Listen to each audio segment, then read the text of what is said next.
2 ദിവസത്തെ മോഹൻലാലിൻ്റെ എപ്പിസോഡ് വളരെ നല്ലതായിരുന്നു. കാരണം കൊടുക്കേണ്ടവർക്കെല്ലാം കൊടുത്ത്, ഓരോരുത്തർക്കും അവരോട് ചെയ്ത തെറ്റിൻ്റെ എല്ലാം അവർക്ക് വാണിംഗ് കൊടുത്ത്, അങ്ങനെ ഏതൊക്കെ രീതിയിലാണ് ആ രീതിയിലെല്ലാം എല്ലാവരുടെയും കള്ളങ്ങളും ഒത്തുതിരിപ്പും എല്ലാം പൊളിച്ച് എല്ലാം പൊളിച്ചടുക്കി കൊടുത്ത്, ഫ്രണ്ട്ഷിപ്പിൻ്റെ കളത്തിലും കംപ്ലീറ്റ് എല്ലാവരുടെ കണ്ടത്തിലും പൊളിച്ചടുക്കി കൊടുത്ത്, ഷാനവാസിനേക്കാണെങ്കിൽ അങ്ങ് റോസ്റ്റാക്കി ഫ്രൈ ചെയ്ത് ഭിത്തി തേച്ചൊട്ടിച്ചതുപോലെയായി.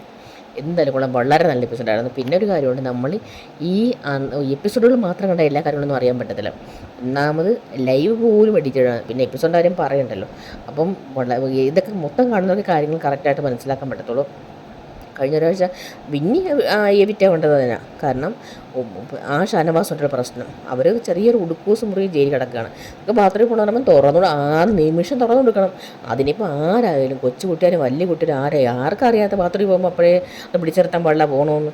അപ്പോൾ അതവർ ഒരുപാട് സമയം താമസിപ്പിച്ച് വിട്ടില്ല. അവർ ഡോക്ടറാണ്, എന്നിട്ട് അവർ വിട്ടില്ല. അപ്പോൾ അവർക്ക് അവർ ഡോക്ടറായിട്ട് അതുപോലും അറിയത്തില്ലെങ്കിൽ പിന്നെ അവരെന്തൊരു ഡോക്ടർ. അതുപോലെ വൈറ്റമിൻ, രക്തം കണ്ടുപിടിക്കാനുള്ള വൈറ്റമിൻ ഏതെന്ന് ചോദിച്ചപ്പോൾ അതറിയത്തില്ല. അങ്ങനെ മെഡിസിനുമായി ബന്ധപ്പെട്ട് 2 ക്വസ്റ്റ്യൻ ആൻസർ അവർക്കറിയില്ല. പിന്നെ ഇവർക്കൊരു ഡോക്ടറായിരുന്നെങ്കിൽ ഈ സമൂഹത്തിന് എന്ത് പറ്റുമായിരുന്നു നമ്മുടെ ആരോഗ്യമായുസും.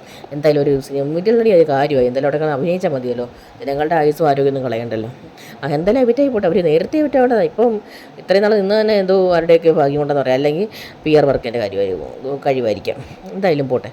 പക്ഷെ ബാക്കി ആരും ഒറ്റ വിഷയം ഉണ്ടായിരുന്നുള്ളൂ. പക്ഷേ ഇതിനകത്ത് ലാലേട്ടൻ കുറേ പേരുടെ കാര്യങ്ങളെല്ലാം പൊളിച്ചടിക്കുമെങ്കിലും ഏറ്റവും അതിൽ പറയേണ്ട ഒരു കാര്യമെന്ന് വെച്ച് കഴിഞ്ഞാൽ അനുവിൻ്റെ കാര്യമാണ്. കാരണം അനുവെന്ന് വെച്ച് കഴിഞ്ഞാലേ, ഈ മൈക്ക് തോളിൽ നിന്ന് മാറ്റിയിട്ട് സംസാരിക്കുക, എന്നിട്ട് ലെസ്ബിയനായ നൂറിയുടെ അതിലും കൂടെ ഡ്രസ്സിംഗ് റൂമിൽ കയറി സംസാരം എന്താ എനിക്കങ്ങ് അറിയത്തില്ല എന്തൊക്കെ അവിടെ കാണിക്കുന്നത്. എന്തായാലും അതൊക്കെ പൊളിച്ചടുക്കി കൊടുത്ത്. പിന്നെ അനുവിൻ്റെ ഇതുപോലെ 1-2 കാര്യങ്ങളുണ്ട്, അതൊന്നും അത്ര ശരിയായ കാര്യങ്ങളല്ല. അനുവൊക്കെ ശരിക്കും പറഞ്ഞാൽ നല്ല രീതി ഈ കള്ളത്തരങ്ങളും ഈ അനാവശ്യം പറച്ചിലും ബ്രാക്കും അത് ഇതൊന്നും ഇല്ലെങ്കിൽ കപ്പ് നേരേണ്ട ആളാണ്. പക്ഷേ PR വർക്കും അതൊക്കെ പബ്ലിക്കായിട്ട് നമ്മളാണ് ആദ്യമായിട്ട് PR വർക്ക് എന്ന് പറയുന്നത്. അതൊക്കെ അങ്ങ് എല്ലാം പൊളിഞ്ഞ് പാളിഷായി. പിന്നെ PR വർക്കിൻ്റെ കൂടെ പറഞ്ഞല്ലോ, PR വർക്കുകാർ തന്നെ പറഞ്ഞു, അനുവിൻ്റെ PR വർക്കുകാർ തന്നെ പറഞ്ഞു, പിന്നെ 2000 വോട്ടൊക്കെ ഒരാഴ്ച മറിക്കാൻ പറ്റും. കാരണം ഒരാളെ എവിറ്റാക്കാനും എവിറ്റാകാതിരിക്കാനും അവരോട് കഴിയുമെന്നാണ് പറഞ്ഞേക്കുന്നത്. എന്തായാലും കൊള്ളാം. അപ്പം ഇത്രയൊക്കെ ഉള്ളൂ, വേറെ കൂടുതലായിട്ടൊന്നും പറയാനൊന്നുമില്ല. അല്ലെങ്കിൽ തന്നെയും ഇപ്പം രഞ്ജിത്ത് സാറിൻ്റെ എപ്പിസോഡ് പോലെയോ അല്ലെങ്കിൽ ഡോക്ടറുടെ എപ്പിസോഡ് പോലെയൊന്നും അത്രയ്ക്ക് വലിയ ഇൻട്രസ്റ്റിംഗ് ആയ എപ്പിസോഡൊന്നും അല്ല. എങ്കിലും കുഴപ്പമില്ല, വേറെ കുറേയൊക്കെ നമുക്ക് കണ്ടുകൊണ്ടിരിക്കാം. നമുക്ക് സമയം പോകും, സീരിയലിനേക്കാളൊക്കെ ഭേദമാണ്.